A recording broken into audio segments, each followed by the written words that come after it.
Hello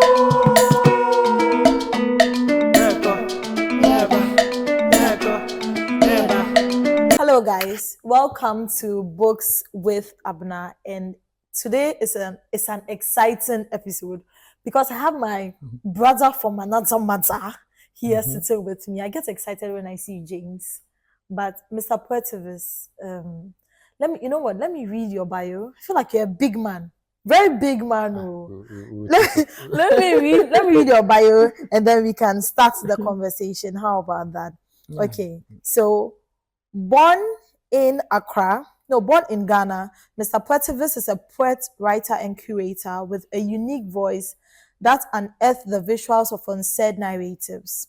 He commissioned a series of poems for Ishaq Ishmael's exhibition, Beyond the Fence Begins the Sky, at Efie Gallery in UAE. Hey, you are not small. You are not small at all. Anyway, how are you? How are you feeling today? Great. It's good to be here. We've been planning this for like 2 years now. Yes. So yeah, finally, this, we've been in talks for 2 years. I always see I'm like, oh, you need to come on my podcast. Yes. But today's the day, and I'm happy we are both here. Yes. But how are you feeling? How's life lately? We are managing, and I anytime someone asks me about how life is doing, it takes me back to this song Manifest release with the manage. So if people want to know how I am feeling, they should listen to that track. Oh wow. We are managing.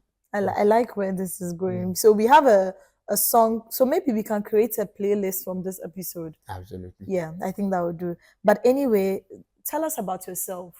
I know you, but if I'm not here, who are you? Who is Mr. Poetivist beyond the art, beyond the words? Who is he? If you ask me beyond the words, beyond the art, I am just a human. Just a simple human being. Yeah, I know, but I am living life. Yeah. You know, that's actually it. But who is this person we see beyond the art? Is he the guy that is vulnerable, can convey his feelings to anybody he meets? Does he love music? Does he like reading books? Is he like, we want to take away what we know and then come to face with a real person. So tell us who you are. Who I am, as I said, I'm just a simple man. I love to read. Are you reading anything at the moment? Yes. I am currently reading a poetry collection. It's not an African collection. Okay. I have more souls than one. A friend gifted it to me in the UK last year. That's the poetry collection I am reading. But I'm currently sitting somewhere with my wine, and so now I'm just doing more wine. So if people want to understand who I am, I love art, I love poetry, I love African literature. I'm a fan of art. Wow. I like my wine. And red or white wine? Oh, red wine. Red wine. We are not going to advertise for anyone, so I like that. Yeah, I like that. But and I like poetry. Oh, I didn't know. Yes. Like which one? Hausa Coco or Mori Coco? Hey. The Mori Coco, it has to come with ginger and so aside, all things aside, I'm a fan of the kitchen. I love to put my hands into something. You cook for your own self? Yes. Oh, that's so nice. I hardly hear this. I know cooking is a survival skill. They will come for you. But you people have made it a gender role. And I don't understand what is wrong with all of you. But anyway, that's nice to know. That's like news to me as well. But let's I want to know, when did writing start for you? Like, when did all this start for you? Writing with me, and for those who have known me from senior high school, I was a debater. Okay. And I used to write scripts for the debate team. Unfortunately, I became a writing coordinator. I think the patron saw the vision, and so they transitioned me from the debate space to the writing space. So I became the writing coordinator. And I used to read poems back, the poems of Ama Ateidu, Kofi Ono, Anidoho. I used to read their works when I was in senior high, and occasionally I perform some of the works as well. So I discovered the writing habit in senior high school, and by the grace and by the hands of amazing people I met from my dormitory at Safo House. I completed Osei by the way, Osei Senior High School by the way. Yeah. Okay. And that is where I was discovered. That is where the talent was discovered. Yeah. I love music as well. So I was usually combining these two. I would read lyrics to know the depth of the words. And also try to convey how I also feel when I am writing. So that is where the journey began with me. But when I came to Accra 2017, it took form. I noticed, no, this was in the university? Yes. University of Which Ghana. University is that? No, the only University of Legon. I keep forgetting that's a school. University of Legon. Oh, yeah. Yes. Yeah. Don't worry. I think that's when I met you. I don't remember the year that we met.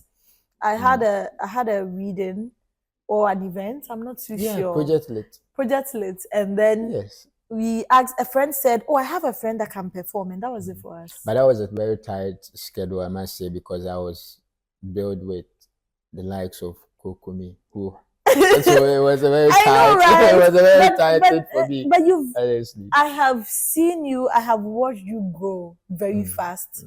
I've seen your art become this flower that is like in full view, and I'm really appreciative. Like I'm happy you are here. Thank you. Yeah. You've been a great inspiration, I must say. And for what you also do for the creative art space, that's really brilliant, and you've really built something good for yourself. I always feel happy. So I don't follow a lot of podcasts. I can count the number of podcasts that you listen to. And I have Academy Magazine. Okay. I have you in terms of the space, the creative space, and I have the African Daily Podcast. That's nice. That's really beautiful. Oh wow, this is. But let's back to what you were saying. What does writing mean for you personally? Like, how do you feel when you put pen to paper? Like, what does it mean for you? I'll put it in one word: freedom. Anytime I write, it feels like I have liberated myself from the internal emotions and also how I want to bring understanding to how I feel and also to people. So for me, writing is a revolutionary art for me that sets me free. Wow. Yeah. So apart from that, I don't know what else. Wow. So if writing is an outlet for you, what usually triggers your writing? A lot. So I have compositions from different inspirations. There are times it comes to me from simple conversations I hear in the trotro. Wow. There are moments it comes to me out of nowhere by divine. You just hear something and you put it to paper. And sometimes you have to also go digging. You have to exhume yourself. You have to look within you. How do you feel? Yeah. So for me, anytime I have a collection or if I have a piece, I am able to tell you where the inspiration came from. Oh, wow. And it's not static. It evolves from so many things. Yeah. Sometimes you can hear a lyrics from a song and that sparks it. A lot of things will come. Wow. And there are times there you can hear something and you might not even be able to continue because the emotion will just leave you at that moment. So I pick my inspiration from different sources. So as I said, if there's a collection now on the table and you want us to open them up, I know where this thing came from, where this one came from. Okay. Okay. But did you study creative writing No, in no, no, school? no. I did psychology. I have no idea. But You yeah. didn't study creative writing in No, school? no, no, Oh, so no. I thought you were an English student.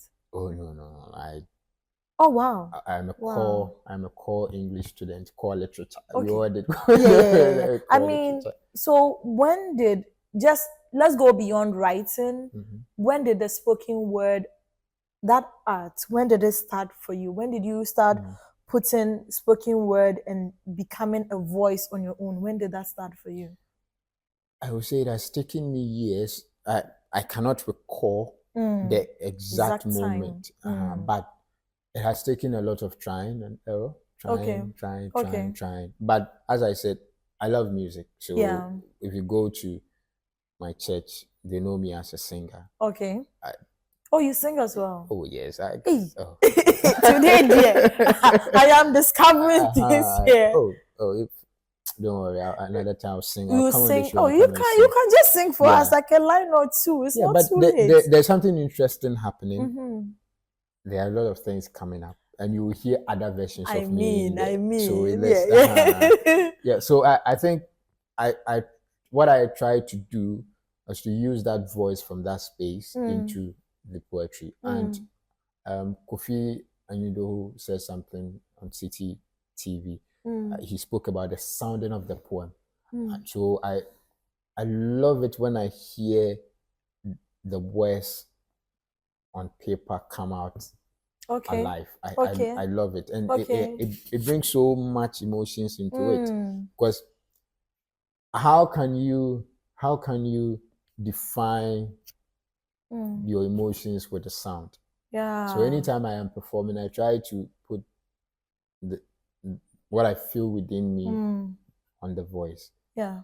So for me, singing helped me to navigate the sounding of the poems and becoming a, and yeah, my greatest inspiration, I think, in the contemporary space, I usually don't say, people don't usually ask me this, Okay. but I knew I had a voice to push the Yeah. poetry, but some figures in the contemporary space were really of great inspiration to me. Okay. And I mentioned the name earlier on, Kokumi.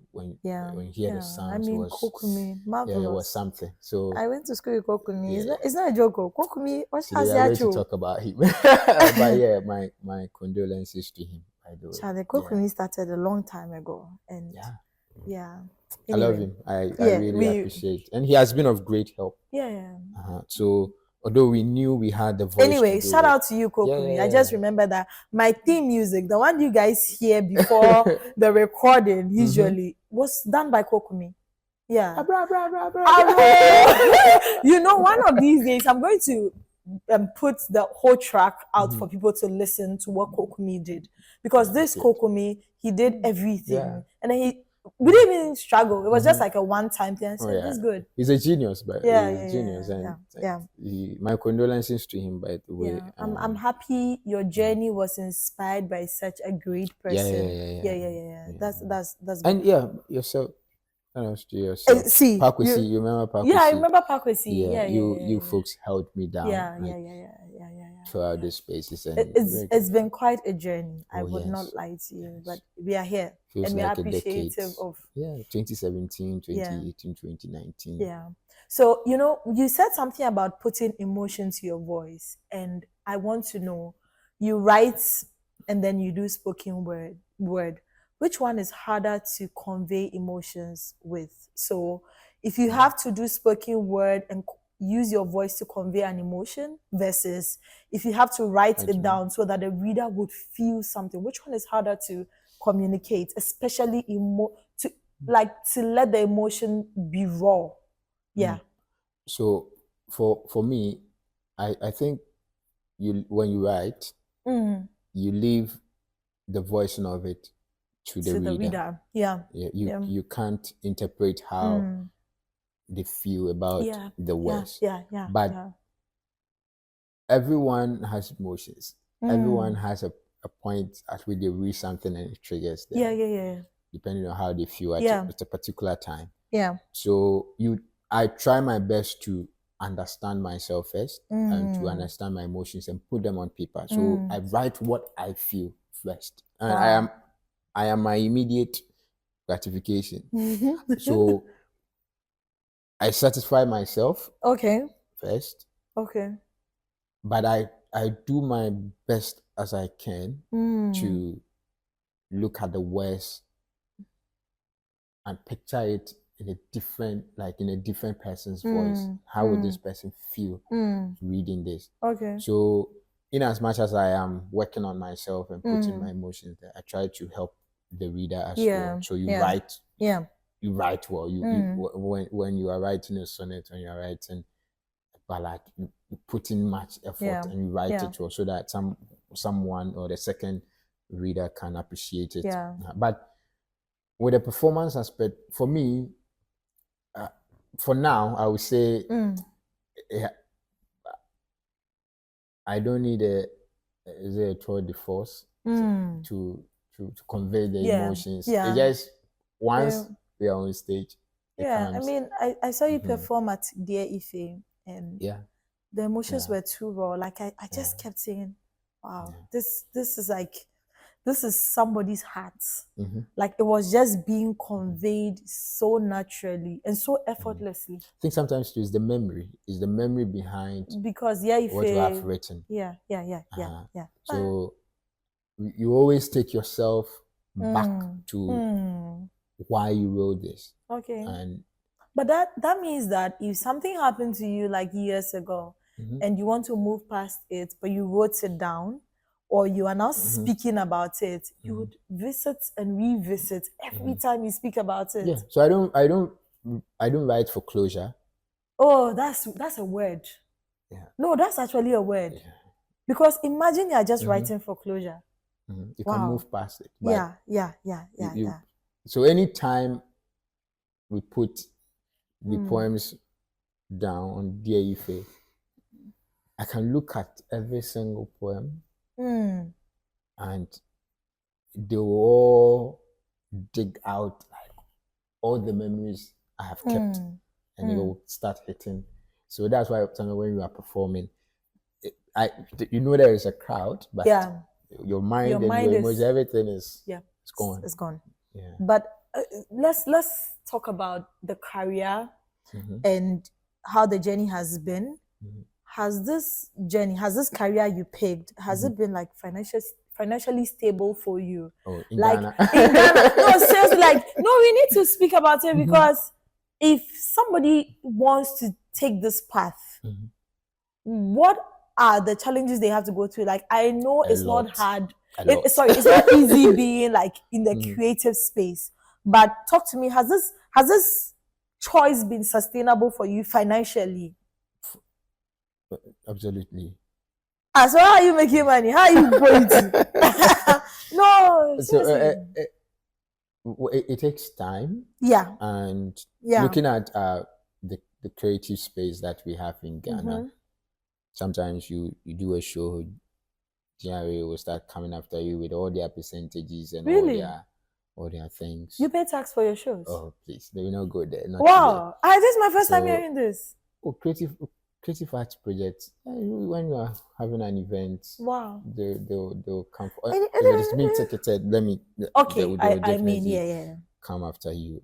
It's something that is, I'm not saying they've come for me. Yeah. But do people like book you and pay you? Like what's it like in terms of we are talking about sustainability, sustainability of it. Now I must admit it has been challenging.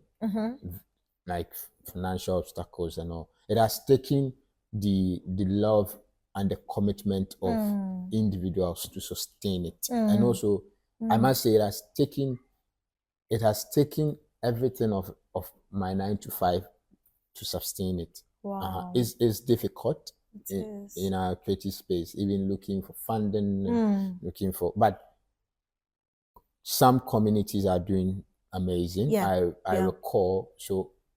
recall going to South Africa 2022 with the support of Goethe Institute.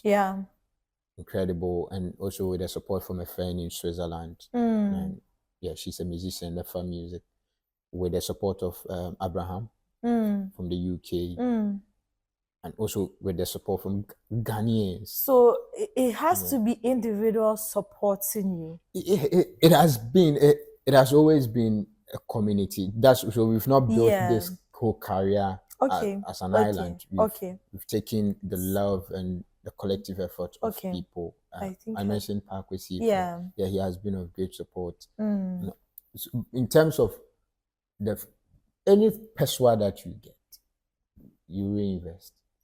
Because even for spoken word, I mean, your spoken word is available on Spotify. So you have to produce, make, mix, master, put it out there. It's even worse for... And the streaming numbers too has to start coming.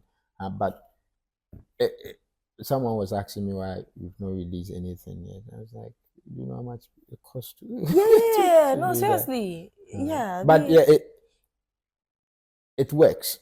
And I am not going... So for those listening, I'm not out there. But I must say it works. And it takes time. And you have to believe. So there's something we always say, God, time, patience. These are the three things that we work with. So it will yield results. Yeah. But yeah, we've received like amazing support and amazing grants to push. But as I always say, you have to invest. The money comes back into the production so that you elevate it. Poetry in Ghana is good. People know about it. But as to how the investment, why should they invest into this? Forgetting that it's literature and it's life. You're giving life to society. But we also have to look at the economy aspect of it, and that's what other spaces are advocating for. There have been communities treating the subject for creatives to understand how to commercialize what you are doing. Natalie, and for me, I'll always use people as reference, and I'll keep referencing people because they are doing amazing work to support what we are doing. So Natalie Foundation, for instance, they put people on, creatives on, and they try to give them strategies on how the creative economy space works. And they also provide mentorship and all that. So we've received benefits in so many ways. Even being recognized in your own way is an amazing benefit that you can. Wow. How do you deal with the rejection on the journey? Like, it's an everyday thing. I mean, for writers, we keep telling ourselves that, oh, rejection is okay, but you have been on this journey for a while now, dealing with rejection. Like, you wake up Monday morning, you write for funding, and then you see, we are sorry to inform you, or we apologize. Oh, say you baby, you accept you accept you are. Yes, you baby, baby. So for me, it hits hard, especially when you know you put your all into this. Sometimes you see what you see. The worst part of it is you get to see the finalists. And you tell yourself, at least me too. I am, but you as I say, you baby, So that's how you deal with rejection. You move past it. You look for another opportunity. You move on. You don't even emote for like a day. You don't tell yourself, oh, let me sulk in this for like a day. See, I really have high hopes, but I understand that if I'm not accepted here, the universe is big. There's room to accommodate everybody. So maybe you might not like what I have submitted. There's someone out there who knows. Like it. And if people don't accept you, you just have to create a space for your own. So I like that. In Ghana, it's difficult. Well, people are getting bookings. They are booking poets and all that for shows. I don't know how much they pay them, but it's not my percent. But I hope they are getting paid well. if you don't get invitation to perform in the spaces in Ghana, there are so many ways you can create your own. We've been Yeah. creating productions. People Yeah. come to Yeah. witness that they appreciate what we are doing. Yeah. They buy tickets. So yeah, if you are not accepted here, create a space. The universe is a whole. What has been your hardest rejection so far? Ah, Which one hits you and you said, "Eh, I think they've been. I would say the home grounds. Those submissions I've done at home, like in Ghana here, that it hits you yeah, hard"? those ones they are really because those that are selected sometimes even look up to you. Yeah. Some of them look up Yeah, to you and say, "Oh, yeah. Mr. Poetivist, you are my." Oh, but the home grounds, charity begins at home, and if you're accepted in your home, it's a whole lot of.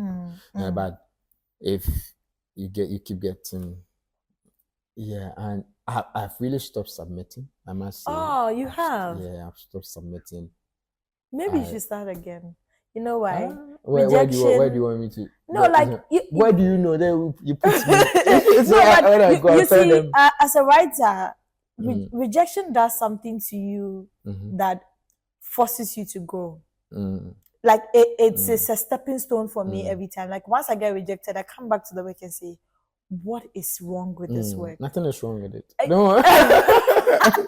No, but seriously, I come back to investigate and go like, wait, maybe it's this, maybe it's that. Let's redo this again. So I remember I got rejected for a story, and then I gave it to my friend. Say, look at this story for me. He's like, flip the story on the head. Let the end begin. And it worked. And it worked. That's magic. So that's what I'm saying, that in a way, rejection is growth. Okay. But rejection hits you in a way that some of them, they just don't like you. No. Seriously.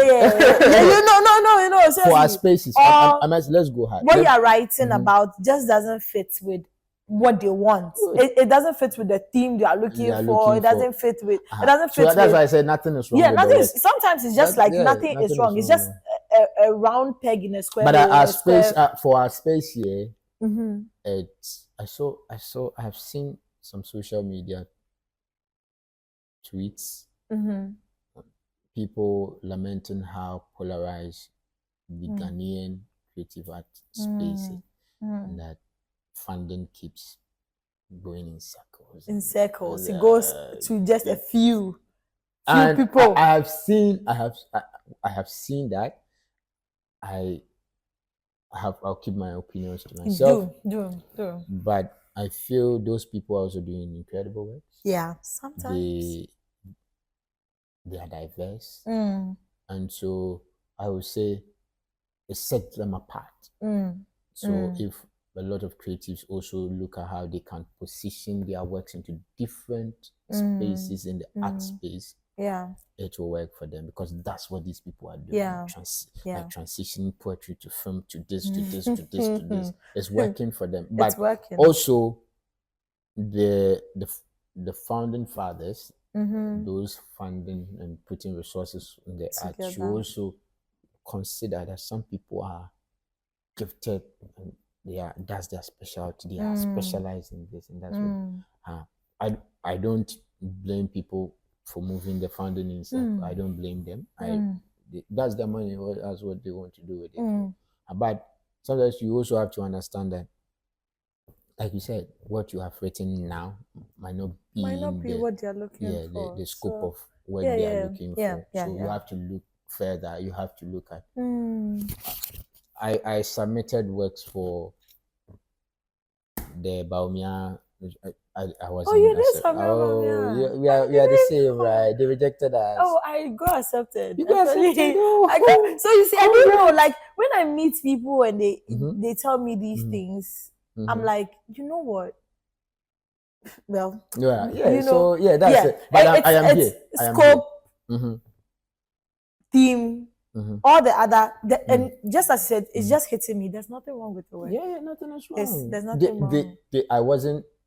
I submitted the first one. Okay, there's been 2 editions. Yeah, so the first one.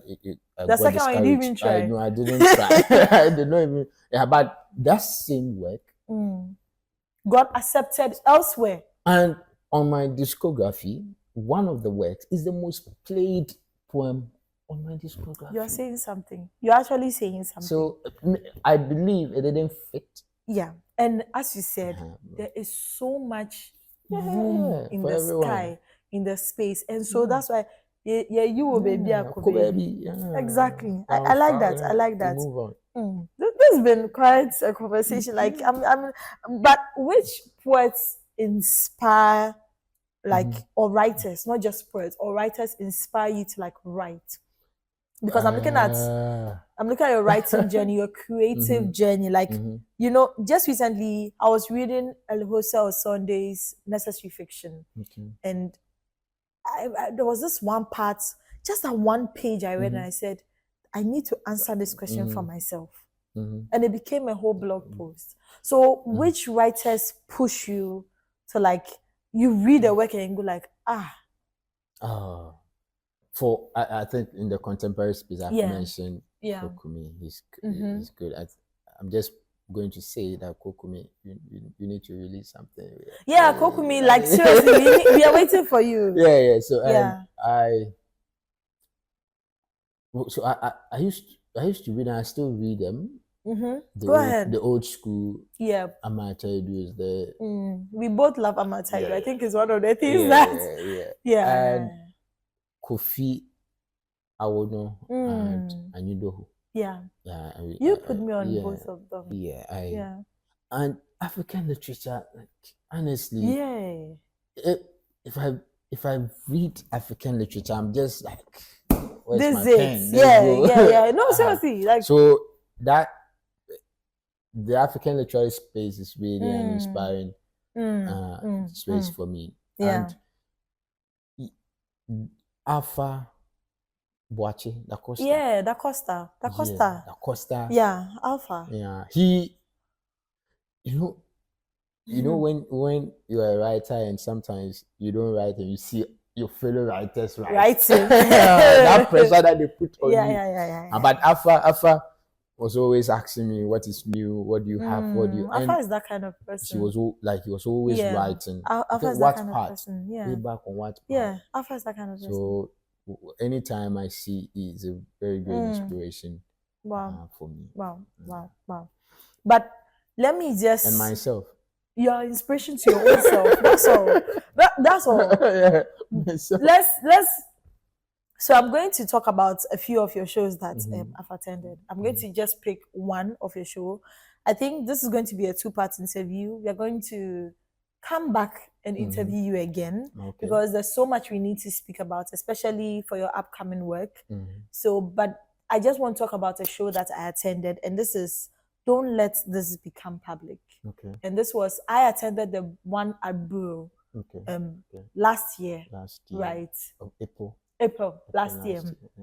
And it was I don't know what words to put to it. It was one of the most radical poetry I have seen. There are actually two. So I read a book, Choboi by the Tamped Press, and then I came for your show, and I said, nah, this is what we need.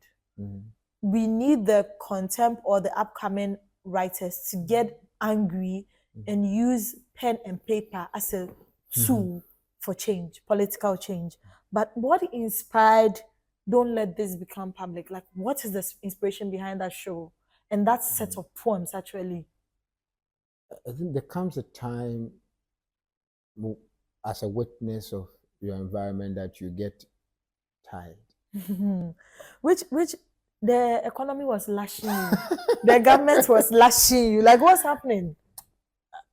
Everything. You were just dissatisfied. Yes. Like almost every Ghanaian. Yes. I was so... It was just pure displeasure. Yeah. Because we were witnessing and we were living as Ghanaians. So, and we had gotten to that phase of adulthood where you have to live. You have to face the whole country. So it got to that point. I write political poems. Untitled Country, for instance, was a Yeah. political one. But it got to a point where you sit in the church, everyone is lamenting. Everybody. Get down. Something is happening. even People are talking. yeah, those on the street are also tired. Yeah. And even the beggars were all indoors, like that, because they know when they come out, nobody they won't get anything. You know. So that was where I got to. That was the phase I got to, and it wasn't because it was getting to election, or it was an election year that we all decided to come on. No, we've been writing poems on like social commentaries way back, but I got to that phase, and the worst of it all was the illegal mining. Yeah. The galamsey. Yeah. That was the point I got to. I was like, really? Are we here? If you were not living in Ghana at that time and somebody tried explaining everything to you, you won't understand. Oh yes. You won't. Yeah. Because it was as if the government became tone deaf. Well, we all became tone deaf. And you see, we got so comfortable with everything that was happening. And I understand where it came from, because just as you said, we were witness and we're living it. Yeah. Imagine, around last year was when I discovered my mother was ill. You go to the hospital and it will shock you, the price of medicine, the dollar rates. And so yes, we were a witness. I saw it and I lived it. Sure. Yeah. So that is where it got to, and you know, there are so many ways to be a Ghanaian. Yeah. To uphold your constitutional duty, and for me, mine was to write. So the options were there of how to lament or talk about the country. Mine is through poetry and writing. So when it got there, I don't have the means to penetrate some big spaces. That, you guys, I want to see the MD. What you know, anytime they were going for demonstration, you have to be at work. 9 to 5 is calling you. Right? Some of these things. So you can't even go out to protest. Yeah, what can I do? What can I do? I can organize a performance and let people understand how I am also feeling what they are feeling. And the reception was amazing. It was. And thanks to Bureau, Patrick, the guy is called Patrick at Bureau, for giving us the space to do it. And also, we did an extension of it later the same year, because you see, it hasn't stopped. The pain and everything was sitting back to back. And so we did a second edition at the for Sutherland Drama Studio, University of Ghana. We noticed, okay, we've done the poetry. What can we do? So we added a theater drama to it. I need to come back to this. I will come back to this, but how do people receive it? I mean, when they were happy. Like, you know, people were, so there was a call and response. We did, I think one of the lines, we gave it out that people should continue. And everyone was going back and forth. I think you asked us to say something. Yeah, it was a trotro conversation. I think it was traffic from Jordan. Yeah. And everyone was giving their line back to back. Everyone was tired. Like, so and it brings relief when you see that, okay, I'm not the only Ghanaian feeling this. It was amazing. The reception was really both good. Bureau and Ifa Sutherland. Yes, the reception was good. Yeah, the reception was good. But were you not afraid? I mean, afraid of resistance. You know, you are speaking. No, you are speaking like, about the government in power. Like you know that kind of you need a lion's courage. Okay. to be able to do that, because at any, you know what was even at any time they could arrest you. Remember the protesters that went to protest just for Galamsey, and they arrested them.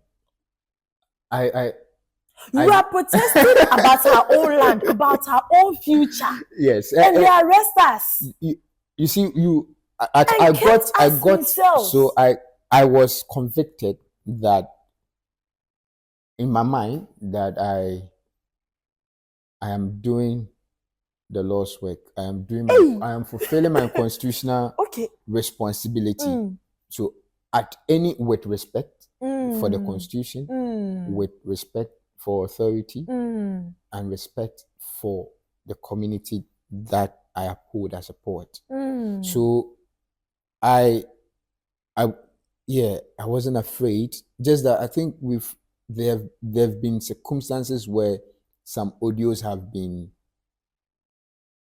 taken off. It will be taken down. Is it they have a word, censored or something? Yeah.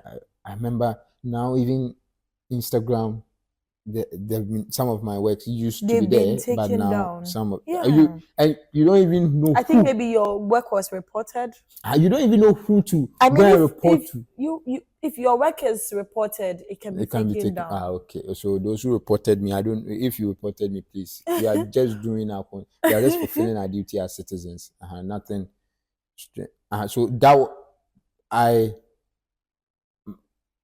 was my conviction that we are doing what must be done. So if tomorrow they come for us, then they have to come for us as a collective, because we had people also expressing the same thing. So if tomorrow they after me, you know who to call. That this thing we went to do, look at, then you know you are fighting a good cause. But we did everything out with respect. And also the utmost respect for our Constitution. But it was challenging because we were looking for funding for it. I should come and find you to go and protest.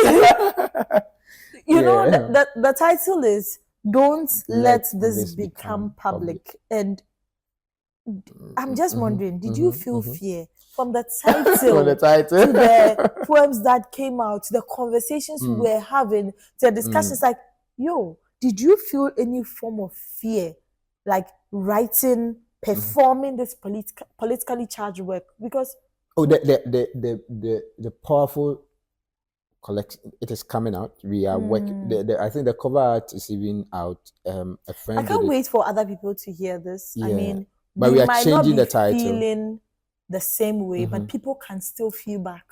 Yeah. And so what we are trying to do, we are changing the title. So we are going to do two things. It's also a different project. It's just a different project. But I think the cover art has been released, so I'll just drop it. The title is Insuobeye Boarding. Translate. How do water I translate? Insuobeye Boarding. What will water do to the stone? That's direct translation. What will water do to the stone? It has this deep. Yeah. I mean, you know something about language. When he spoke it in Chi, I understood it perfectly. But when I translated, it felt like I'm lost. So it's lost its meaning. Yeah, translation. The meaning is there. We are going because the project is still in. I am just going to drop the title and relieve matters. But the performance aspect of it will be "Don't Let This Become Public." Yeah. So there are two phases.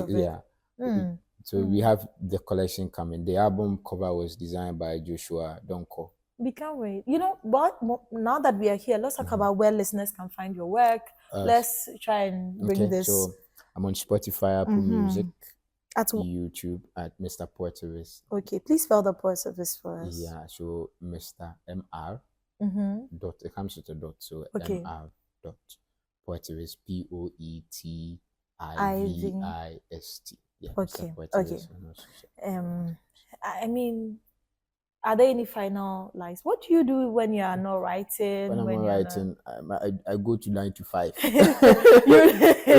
We go to the job that pays us. Yes, to come and write. Yes, to come and write for the one that doesn't pay us. Yes. You know, But By writing page, just that yeah, it's in different phase. yeah. But yeah, if I'm not writing, I'm at Mm, Ian Nancy watching. okay. Yeah.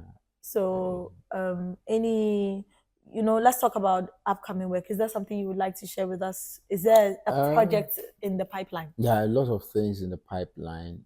We should just follow. Yeah, just follow. We are building a museum or solely for African poetry. Mm. And yeah,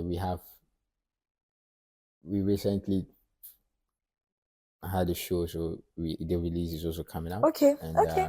yeah, I the like album this. is I also like this. I the like album this. is also coming out. Okay. Yeah.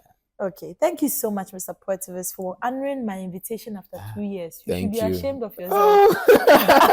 You should be very we ashamed of should. yourself. We should.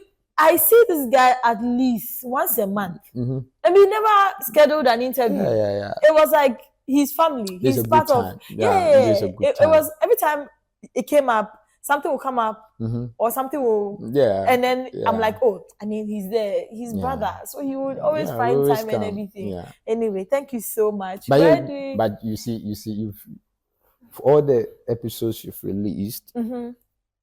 They're amazing. Yeah. Honestly. Yeah. So sometimes I ask myself, if I come on this, what am I coming to write? Yeah. we've put in the work, and I'm happy that this year we are. You have to sign me. We have to. My team is growing, and we are looking for people to come on board as well. Good. So I mean, yeah. Anyway, this is also information. You have to sponsor. No, we have to. Let's do a show. Let's talk about this outside this. Let's do a show where it's just me and you, where the podcast, we put everything, maybe a live recording or something, and then we get people to get like a real taste of you in performance. Yeah. When maybe we can do that when the album comes out. Yeah. That's also a good one. That's a good one. That's a good one. Thank you so much, Mr. Poetivist, for joining me. I appreciate guys, thank you so much for listening to this episode. If you like this, please go down and listen to the other episode and subscribe to our channel. Follow us on YouTube as well. Subscribe to our YouTube channel. Follow us on Instagram. IG is Books with Abna. Trust me, you can't get it wrong. We are delivering content back to back for this year. So my name is Abna Marian, and you can find me on IG at Bookish Abna or Books with Abna. Send us a direct message. Send us an email at bookswithabna@gmail.com. Thank you so much, guys, for listening. Bye.